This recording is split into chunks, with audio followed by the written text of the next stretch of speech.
አሳዛኙ የስደተኛው ታሪክ ተናገር ይሉኛል ምን ሆነሃል ሰሞኑን ወድብሶ ለካ ሐዘንም በወግ ያምራል ለካ የየ ሲደላ ነው ይሉት ቢልም ይደርሳል በወግ ማዘንም መታደል የሚሆንበት ቀን ይመጣል ለሐዘንም ቀን ተሰፍሮ ይሰጣል ባለፈው ሰሞን ፈረንሳይ ለጋሲዮንን የገጠማትም ይሄው ጉዳይ ነበር እናት አልቅሳ ላልቀበረችው እየየ ብላ ሐዘኗን ላላወጣችለት የበኩር ልጇ 5 የሐዘን ቀናት ተለክቶ ተሰጥቷታል ከ30 ዓመታት በላይ በኖረችበት መንደር ከምትወዳቸውና ብዙ ክፉና ደግ ዘመን አብረዋት ካሳለፉት ጎረቤቶቿ ጋር በስደት በጅቡቲ በረሃ ላይ የቀረውን ልጇን ሐዘን ለመወጣት እንዳትችል ሆነች የቀን ጎዶሎ የልጇን ሞት መርዶና የቤቷን መፍረስ አገጣጠመና መፈጠሯን አስጠላት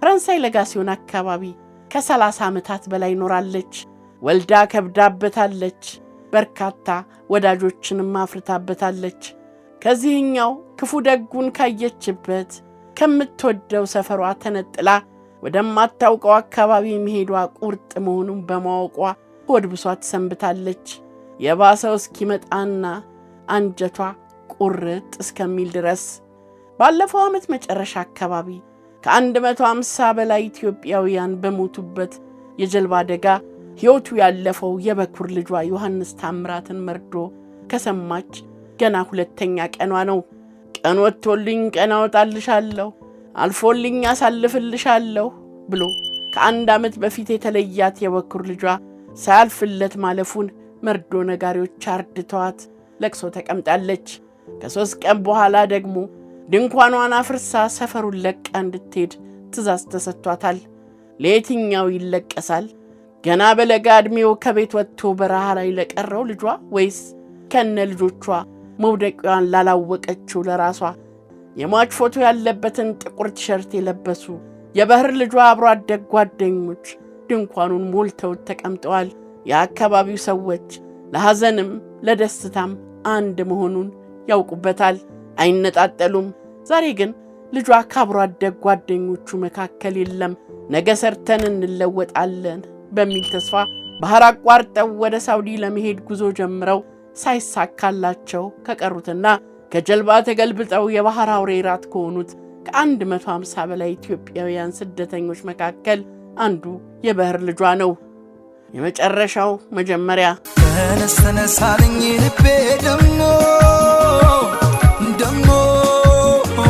ዛሬም ደሞ ዮሐንስ ለቤተሰቦቹ የመጀመሪያ ልጅ ነው የ4,000 ብር የወር ደመወዝተኛ አባቱ የኑሮን ጫና መሸከም የሚችሉበት ጫንቃቸው ሲሰበር ሕይወት መራራነቷ ሲከፋ እያየ አርፎ መቀመጥ አልቻለም ለእናትና ለአባቱ ደጀን መሆን ፈለገ ተወልዶ ያደገባትን ሰፈርንና የእናት የአባቱን ቤት ጥሎ እግሮ ወደ መራው መሰደድን ተመኘ ይምኞቱ ደግሞ ፈርጠም እንዲልና ጉልበት እንዲያገኝ ያበረቱት ደላሎች ናቸው ከኢትዮጵያ ጅቡቲ ከዚያም ወደ የመን የተሻገረው የዛሬ ዓመት ከ4 ወር አካባቢ ነበር ድንበር ለመሻገርም 17,000 ብር ያህል ለደላሎች ከፍሏል የሰመረለትን ሳይጓጉቼ የኔን ቀን ተመኝቼ ሳውዲ አረቢያ ገብቶ የራሱን ሥራ ሰርቶ ቤተሰቦቹን ለመደገፍ ሕይወቱን ለመለወጥ አልሞ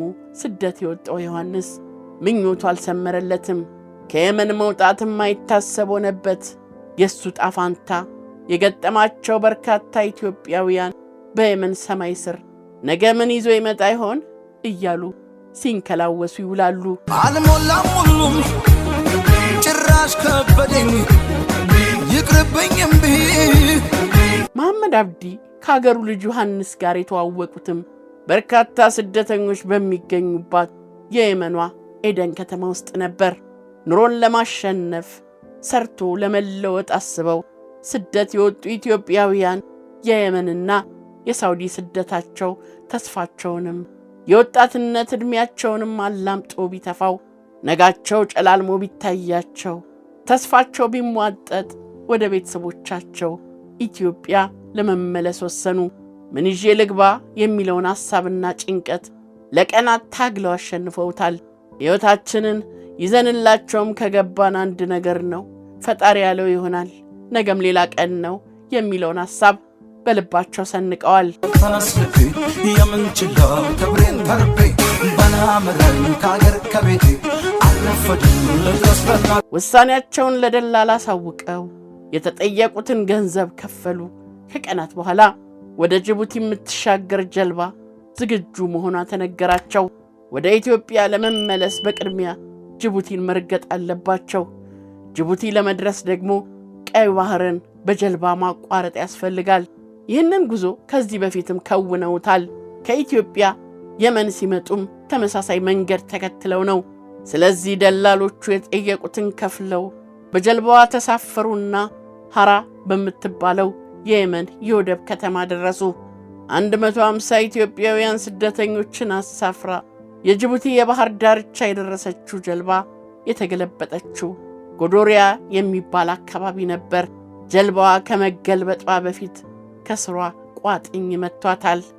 ከዚህ አሰቃቂ አደጋ በሕይወት የተረፈው መሐመድ ለቢቢሲ እንደተናገረው የጀልባዋ ቀዛፊዎች ጀልባዋን በቅርብ ርቀት ወዳለው የባህር ዳርቻ በመውሰድ ተሳፋሪዎቹን ምቹ ቦታ ላይ ለማውረድ ባለመቻላቸው ገመዳቸውን ዘርግተው ለመቆም ተገደዱ። ዙሪያቸውን በውሃ ተከበው መውጫ የጠፋቸው ስደተኞች በድንገት ማንነታቸውና ከየት እንደመጡ ያለዩዋቸው ታጣቂዎች መጡባቸው። እነዚህ ታጣቂዎች ጀልባዋ ከቋጥኝ ጋር ተጋይታ ጉዞዋን መቀጠል ተቸግራ ሲመለከቱ ተጠግተው ገመዷን በመቁረጥ ወደ ባህሩ መሃል ገፏቸው።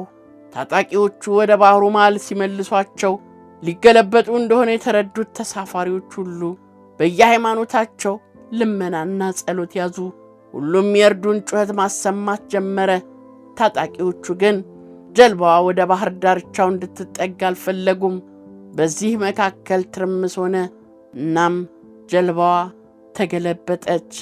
ከዚህ አደጋ በሕይወት የመትረፍ ዕድሉን ያገኙት 5 ኢትዮጵያውያን ብቻ ነበሩ። ይህ የጀልባ መገልበጥ አደጋ ከመድረሱ 2 ሳምንታት ቀደም ብሎ ከጅቡቲ ወደ የመን እየሄዱ የነበሩ ስደተኞችን የጫነች ጀልባ በተመሳሳይ ሁኔታ ተገልብጣ 38 ኢትዮጵያውያን መሞታቸው ይታወሳል። መንገዱ አደገኛ ቢሆንም በየዓመቱ በመቶ ሺዎች የሚቆጠሩ ስደተኞች በዚህ መንገድ ይጓዛሉ። በዚህ አይነቱ አሰቃቂ የጀልባ ጉዞ ሕይወታቸውን የሚያጡ ኢትዮጵያውያን ቁጥር ከቀን ወደ ቀን እየጨመረ የመጣ ሲሆን በቅርቡ በተመሳሳይ ሁኔታ ሲጓዙ የነበሩ 7 ኢትዮጵያውያን ስደተኞችን ከነ ሕይወታቸው ወደ ባህር ውስጥ ጥለዋቸዋል። በዚህ ጀልባ ላይ ተሳፍሮ የነበረው አንድ ኢትዮጵያዊ ስደተኛ ስለ ሁኔታው ለቢቢሲ ሲናገር መንገድ ጀምረን 30 ደቂቃ ሳይሞላው ጀልባው ይዋዥቅ ጀመር። የየመን ሕገወጥ ሰው አዘዋዋሪዎች በአረብኛ ማውራት ጀመሩ። ስደተኞችን ከጀልባው ለመወርወር ነበር የሚመካከሩት። ከዚያም 7 ኢትዮጵያውያን ስደተኞችን አንስተው ወደ ባህሩ ጣሏቸው። ስደት ክፉ ነው፣ ክፉ አውሬ መንገድ ላይ ቦጫጭቆ የሚበላ። ስደት ብቸኝነት ነው። ስደት እንግልትና መከራም ስቃይም ነው።